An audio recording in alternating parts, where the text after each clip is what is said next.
All right.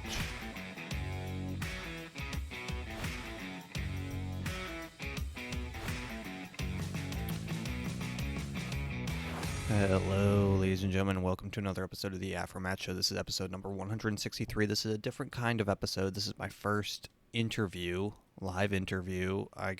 His name is therealcornpop on TikTok. So if you find him there, I mean, he has like 1 million likes or 2 million likes or something like that. He has 20,000 followers. So big thanks to him for coming on lending me at least like 30 minutes or something. So I'm just going to start the way I clipped up the interview. I didn't really clip it up, but I just kind of started right in the middle once the flow got going, once we got to know each other and stuff. So it's going to hop right into conversation. So get ready, strap in your big boy pants, and let's go.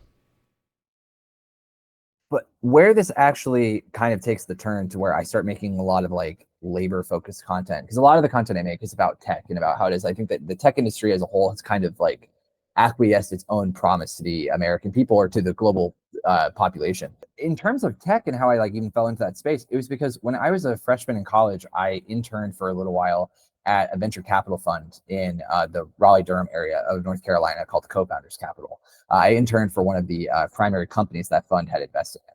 And as a result of that internship, I actually got to see a lot about how the fund worked. And also as a result of my continuing relationships with the people that I had met and that I had done some work for there. I got to see specifically how, and I don't mean this as an indictment on those people particularly, but I certainly do on their colleagues, just how silly and fickle and callous so many of the people in that space are, and how little regard they have for not only the externalities that their investments generate, but even for their investments themselves. There is a remarkable, take and waste philosophy. Very shrewd investors who had very high demands of these startups that they were investing in. And what was always so apparent to me at the time, and continues to be now, is that they really did not care all that much about the level of value that their investments were genuinely creating for their consumers or for their customers themselves. And it's very weird to be around that. What I want to know most of all from the Sam Altmans of the world, or the guy who went and started Perplexity AI, or the Kara Swishers of the world, the tech journalists from the Washington Journal. From Wall Street Journal.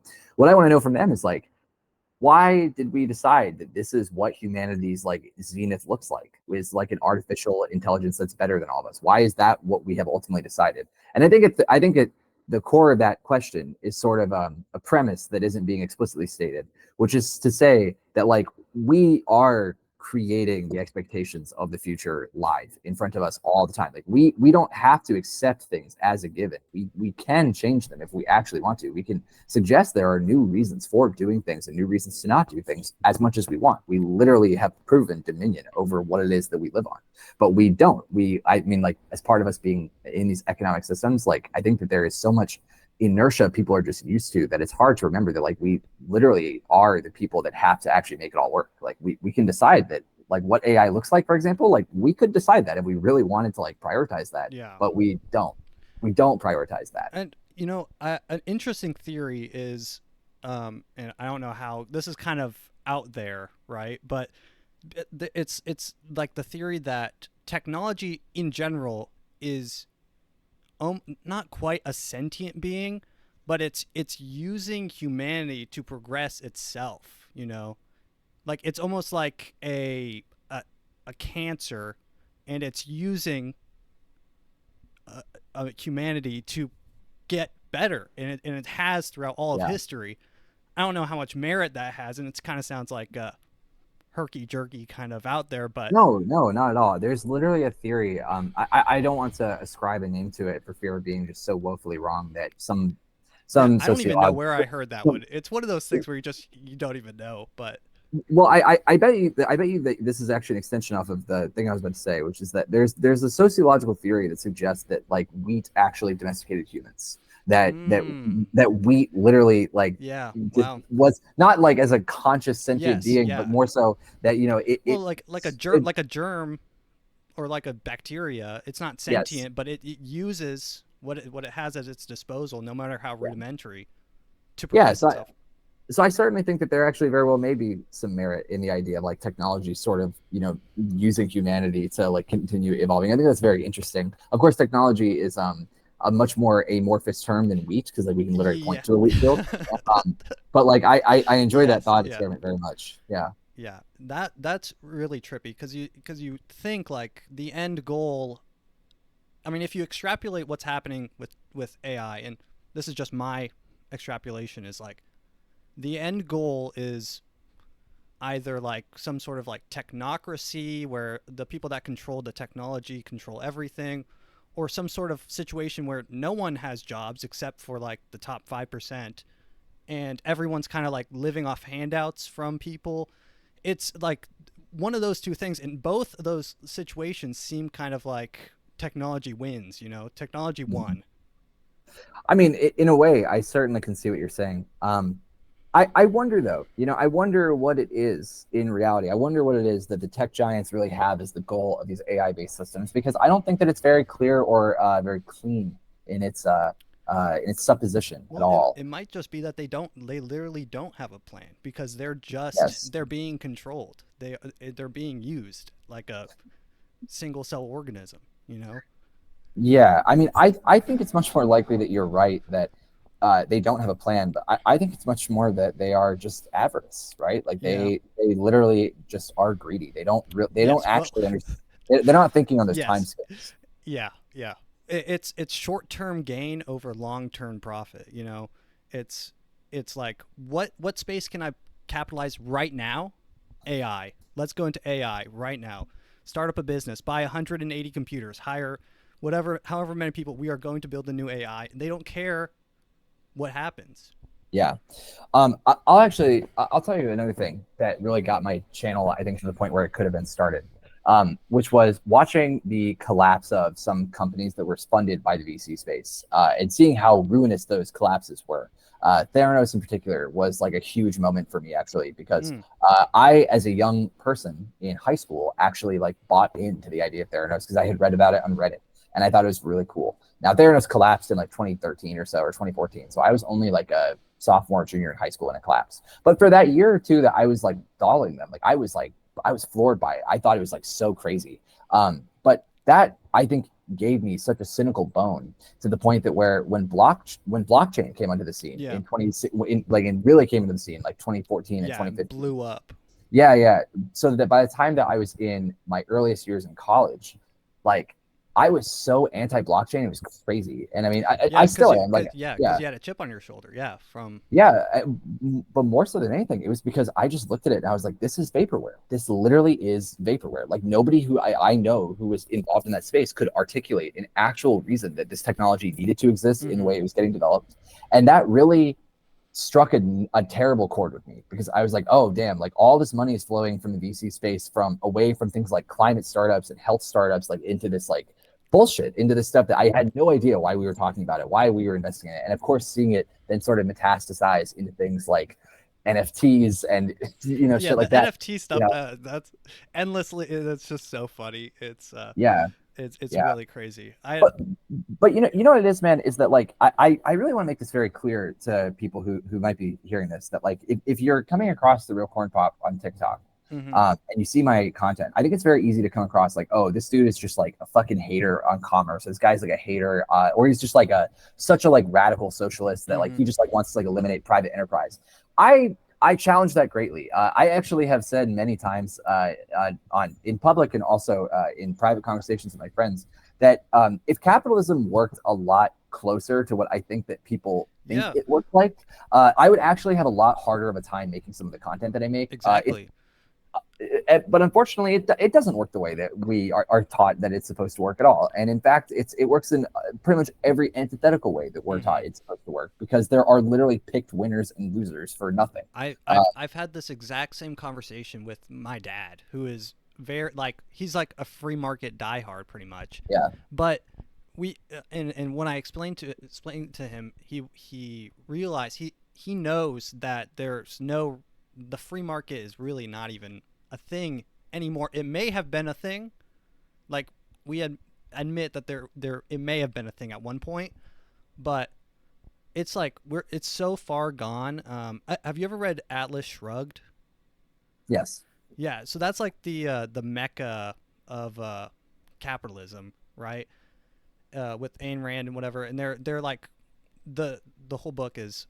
This is mostly for the viewers. I haven't read it, but it's like, what if the elite went on strike? That's like the premise. Yeah, sure. So it's like, um, that sort of is a utopian capitalist society, and nowadays it seems so far from any sort of like utopia. It seems to be almost like might have failed, but it's like, if this has failed, almost everything else has failed. Is there one that could ever work, right?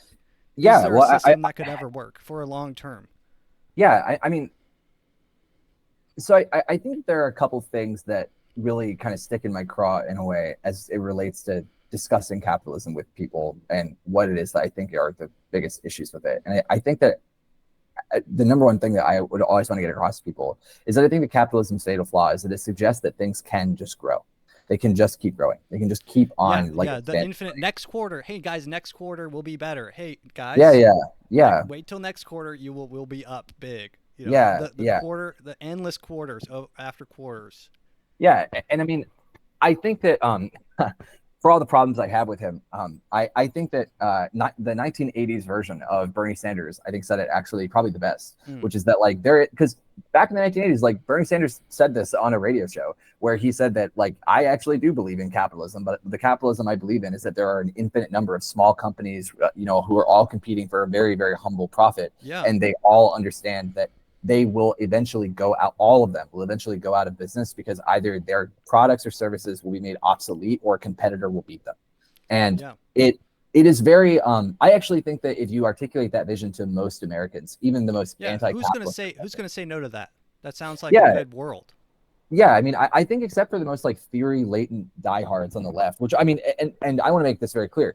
I don't think those people are wrong. I actually think that unfortunately we can't accept a capitalist society because it has been proven in practice as only being a vehicle for gross imperialistic interests. Well, and so we can't accept that. Yeah, it takes one bad apple to ruin the whole pie, and it's like, it takes one like person who says, "Oh well, I could just buy if I know the banks, I can get a loan to just buy all these small companies, and then I make all their money." And then that extrapolates over, I guess that's like Carnegie, and then that extrapolates into BlackRock, where they own $13 trillion in assets everywhere. Yeah, I mean, ultimately speaking, it is just a matter of what the incentives of the system are and incentives of the adherence to that system. And unfortunately for literally everybody on earth, the incentives to adhere to the current system of kleptocratic capitalism are so strong that there is no alternative to the system other than to get rid of it completely. Or to try to participate in it. But that's another huge kind of smoke screen, is that you can try to participate in it, but if you're not part of the group, you won't be able to participate in it. You won't get loans, you won't get whatever, you won't get business authorization, you won't be able to build on, you won't get zone requirements for this certain property to change it to commercial property, whatever it is. There's so many, you have to be in. George Carlin said it's a big party and you're not invited. Yeah, it's certainly a very large party, and we are certainly not invited at all. That's very true. It's very, very true. Yeah. So what do you think it ends in? Like a technocracy, I guess like a fascist police state, you want me to be honest with my answer? Yeah. I don't. Yeah. Okay. I'll tell you what I think ends in. I think that this all ends in very, very unmitigated climate disaster, to the point where like globalized society is something that exists as a relatively small blip on humanity's radar. I don't think that the current crop of business leaders or politicians or policy experts are honest enough with themselves or with the people that depend on them about the current state of climate degradation to effectively mitigate those disasters. And I think that it only takes enough concurrent disasters at once to make Yeah. it so that way that currently in motion global events actually have a relatively notable pause as world leaders attempt to remedy their own issues within their home countries. And I think that this leads to a doom cycle of isolationism and protectionism and non-cooperativism, like as a mode of global being. And I think that this just happened enough to the point where global trade pacts and global military pacts break down in their order, and that I think kind of renders global society pretty much non-functional. Do you think that maybe, like, I know you said that you think that the politicians aren't being true to themselves, when they realize the real problem. Do you think maybe it's possible that they have realized the problem of everything collapsing, and right now what we're in is sort of the smash and grab, Yes. where it's like they see the end of the tunnel and they're like, well, I'm just going to get as much as possible so that when we reach the end of the tunnel, I mean, I might be dead, but everyone surrounding my family or whatever, generational wealth, will have a bunker somewhere, whatever. Is this the smash and grab? I think that it's not that this is the smash and grab so much as like the primary mode of operation for a lot of these people has always been they operate in smash and grab. grab. Yeah. I think it's actually Yeah. I think it's much simpler and much scarier than that, actually. I think it's that they genuinely do not confront the realities of how quickly these systems can degrade. And I think that they don't understand how many unknowns there are. And the way that I can kind of verify this is that I've interfaced with a few Congress people and a few senators, and I've met them. Like, I know what they're like. And they are, I mean, they're nice people, but they are very, very insulated. They are very, very, I'll say, tunnel averse. visioned. Yeah, they're very averse people in a lot of ways. They're averse to many things. And as a result of this, do you mean averse, like they're like, don't even tell me that because I don't want to know? Like there's some people that are like some bosses, if you bring up a problem, they're like, just fix it. I don't even want to know what the problem is. Yeah, I think it's that they're willing to hear what the problem is. I don't think they're willing to hear that their solutions are either making it worse or aren't doing anything, because that suggests that there's a lot more work that they haven't even started. Yeah. And when you make them have to account for that, there's certainly a degree of just automatic shut off. Yeah, they would rather pass the buck to the next. Yeah, or they would just rather pretend. And I think this is where a lot of younger protesters have it exactly right to like really hound these people and make them talk to them, because they love to gaslight you and tell you that you don't understand the full scope of like what it would take. And when you hit them back with like, no, you don't get it. Like, you don't get what it's already taking from all of us. Yeah. You think that this is a thing where it's like, you're treating me asking you for a loan as if I'm asking you for everything you have, when in reality, what I'm telling you is if you don't give me that loan, we'll both lose everything anyway, and it is very disheartening. It's very, very disheartening to understand that this is a way of speaking, a way of listening and absorbing, listening to and absorbing information that permeates not just Congress people, but their legislative staffers are like this too. Like, their business leaders and their donors are like that too. I mean, it's when George Carlin said it's one big party, like, keep in mind, the party requires a certain level of inoculation against bad vibes, right? And like, if you're the bad vibe, they will inoculate all of themselves against you. Like, it's very, you get ostracized so fast. And that's why it's like the people that you even see doing stuff, it's like, how did you even get there? Like, what did you have to do? Like, what sort of weird situation did you find yourself into where you can say the things you're saying where you're saying them, Yeah, it's bad. But I wanted to pivot back to AI. Wanted to see, like, how big of a threat do you see AI? I know, like, what's my P doom? So you're asking, like, how? like what I think my probability of like AI based doom is. I'm much more of a AI doom person than probably like most people you'll meet, because I have a lot of pessimism as to the lack of care that is exhibited by people in the field. My P doom is probably closer to like 0.3, as opposed to like some people in the field, I think call themselves AI doomers, have their P doom score closer to like 0.4, 0.5. But like, I think I'm probably a solid like 0.25 to 0.3. I think it's like How do you very get that? plausible. Is that point? Is that like 20%, 30%, point Yeah. two? Okay, okay. So yeah, so you're saying there's like a 25 to 30% chance that AI ends up on top. Yeah, or more so. I mean, my thing more than AI ending on top is that like AI related missteps, whether it's an AI literally doing it or it's people using AI, will lead to such mass destabilization that we could call it like a world ending event. Yeah. Yeah, just the misuse of it, mismanagement, Yeah, I'm actually rampant growth. yeah, I'm way more concerned about the misapplication and abuse of AI than I am of like people developing an AGI that's so powerful we can't contain it. Like, I actually don't think that that's the likely outcome at all. I think it's Mm, much more likely that nefarious actors will figure out very novel uses that will successfully trick state level actors into thinking that a system is more secure than it is, and it's not. I see. So you're thinking like a data threat or Yeah, something like that. Yeah. exactly. Okay, I see. Yeah.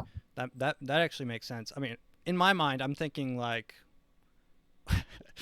I'm thinking cartoonish levels, like I have no mouth and I must scream, like endless torture. But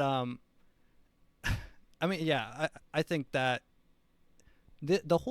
my whole thing with AI is like you said, why, and also it's like the speed at technology. It seems to me almost impossible for any sort of like legislation to keep up with it because it's so fast and there's so many the hoops to jump through in politics seem Kafka-esque. Like it's like you have to go through a billion different hoops in order to get something done. You know? Oh yeah, man. Oh yeah. I mean, like, the I think I mentioned this in my story about NVIDIA, but I'll repeat it here for your viewers. That when I was at the AI developers conference hosted by NVIDIA, Mm-hmm. there was a comptroller from the European Union who is on like the European Union's like essentially like the agency for AI regulation, and his name was Gerard de Graaf, I think, Oh, I think or I de remember Graaf. this story. Yeah, and he got the entire panel he was sitting on got asked like what keeps them up at night, relating to AI Yeah. regulation. And there was a sitting U.S. Congressperson. There was a person from NIST, the National Institute for Science and Technology there, and there was him. And the other two, gave what I thought were kind of like, whatever. They're like kind of BS answers. Yeah. Yeah. But he Pol- was, but politic he was, answers. yeah, Yeah. but Yeah. he was straight up though. This guy from Europe, he didn't miss a beat, and he said, "Companies keep me up. Like Mm, companies are what keep me up because the average person in the EU is not interfacing with their local city government every day. They're certainly not talking to Brussels every day. They are logging into platforms that are owned by Meta, owned by Google. yeah. Those companies in their AI governance, their internal AI governance policies are going to have radical effects on how we interact with everything online. And like Yeah. they are what are keeping me up. And I only bring this up though because like it's only this year. It'll only be by the like end of this year that the U.S. even has like a real working AI Yes. task Yeah. I know, force. and it's already too late. You know, Yeah, it's like it's like they're always playing behind the ball. It's impossible to get anything done. But yeah. yeah, you're always playing from behind. Especially with how old some of these people are. It's like, can you even imagine trying to explain AI to like Mitch McConnell? Like, can you even imagine trying to do that? Uh, No, I mean, no, I certainly could not. No. I can't even imagine the questions that they ask is just it. It's like Oh yeah. nothing will get done at this slow of a pace. But like, and then I guess the follow through of this is do you then have to nationalize the manufacture of AI and bring it all under government control? And is that what has to happen? Um, if I had, hold on, sorry, there's like a siren going. No, you're good. If I had it my way, yeah, AI would actually be a public utility. It would be a public utility that is actually governed through a series of intergovernmental partnerships that are run through something equivalent to a UN, but just for technology. Mm, It would be some sort of something where, council or something. Yeah, it would be something where there's like a global agreement about like what you can and cannot use AI for, and what can and cannot have AI deployed inside of it. Like I think Yeah. there are a ton of That's applications like that that's like Dune. After the Butlerian jihad, they banned all, yeah, and then they had like a group that's like, this is what you can and can't do with technology. yeah, exactly. But I actually think that I think that this is very important because the current slate of developers are extremely curious people as it relates to their use case, but I don't think they're nearly as curious. I don't think they're as curious as they ought to be anyway about what it is that if they get what they want done, what can be done next after them. And that's very concerning Yeah. because there are absolutely nefarious actors out there already who are trying to actively degrade the integrity of these models and degrade the guardrails on these models. This is why I'm so thankful for people who are spending all their time in AI cybersecurity right now, because it's a huge field that has a massive demand attached to it Mm. for a good reason. And that's because of the fact that most of the current security protocols don't work well for a post AI world. There's too many variables to control inside of a large language model, and especially inside of black box models where you literally cannot even tell me like why it is that any of these outputs are coming out the way they are, except for just like pretty educated guessing, truth be told. Like it's important that we have like whole teams that are only focused on that, but it's still relatively small, you know, relative to the proportion of the talent in the AI world right now that's working on actively developing and expanding the capabilities of the model against understanding the model and making them So safer. are I mean, these like it's are these like black hat hackers versus white hat hackers? Like yeah. I mean, well, the same there's idea? both.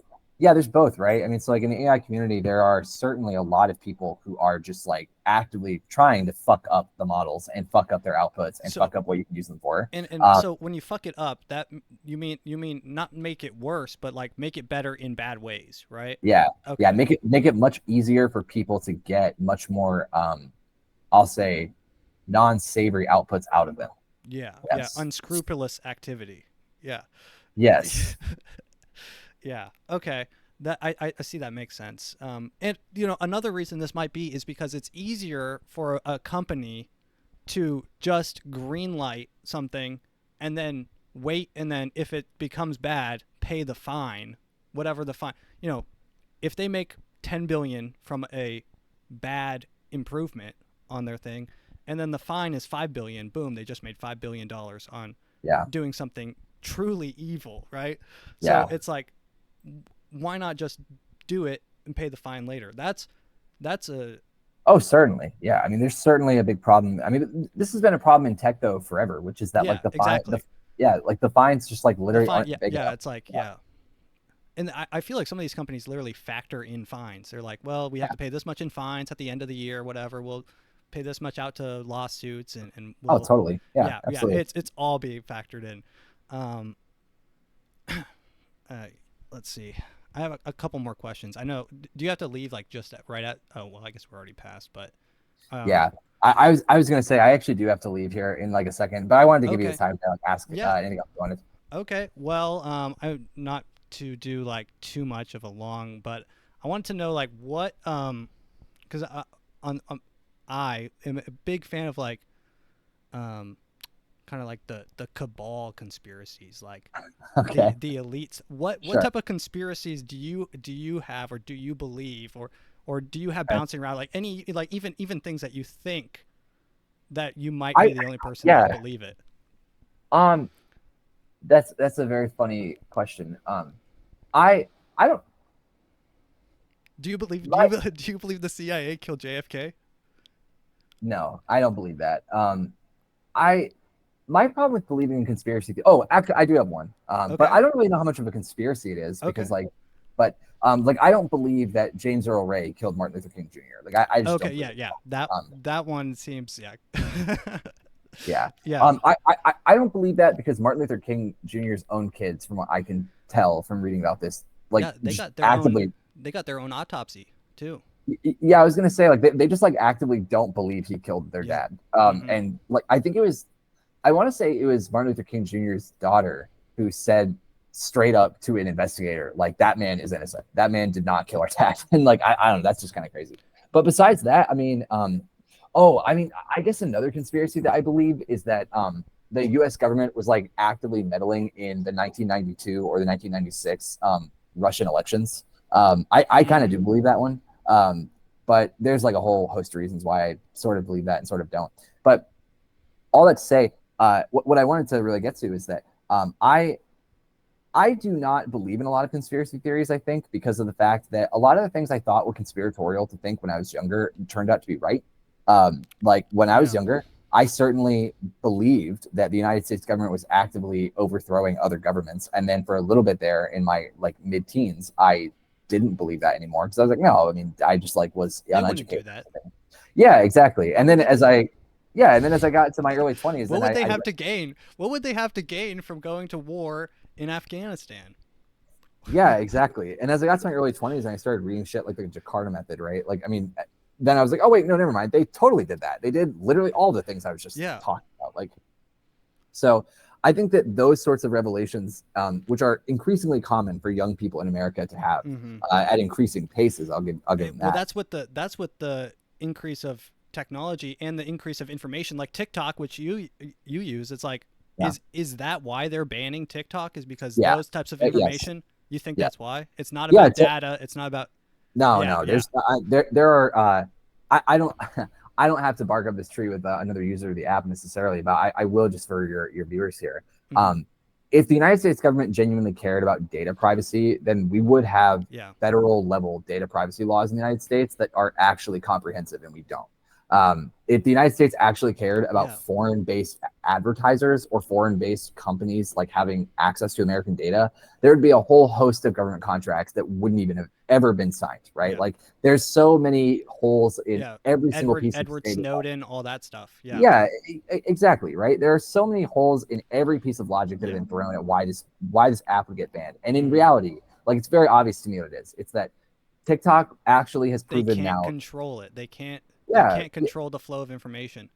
Yeah, I mean, there have been two big instances now in the last 4 years where TikTok was used to incite genuine social justice movements that actually began to spread organically once they were off the app. And that's like to a government like the United States. They can't have that. Yes, it's just simply too much of a liability for them. Yeah. It's actually a danger to the U.S. government because they can't control it. They want something, and honestly, I don't even know. They're forcing a sale, right?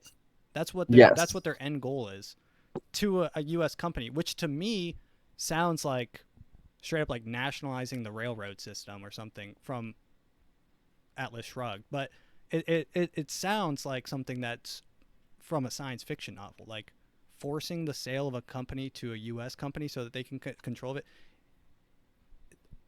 The whole TikTok thing is absolutely absurd to me. Oh yeah, I mean, like, make no mistake. How fast it got done. Whenever they ever moved that fast, like literally just moved that fast.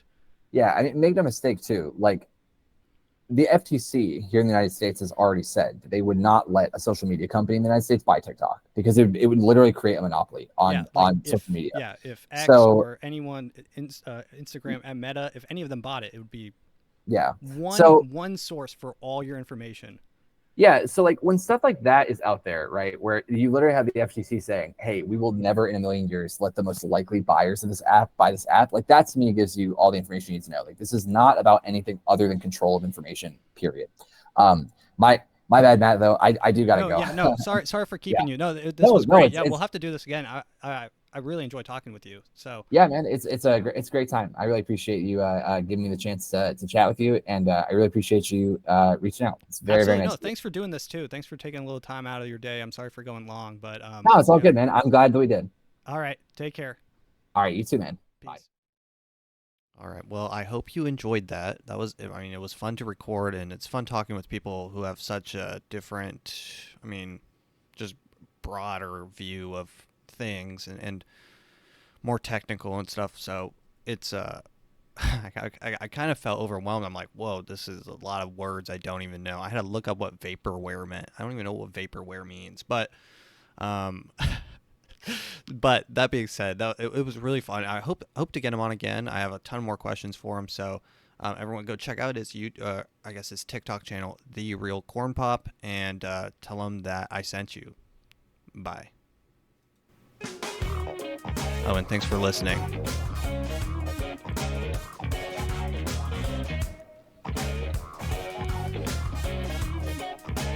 Goodbye.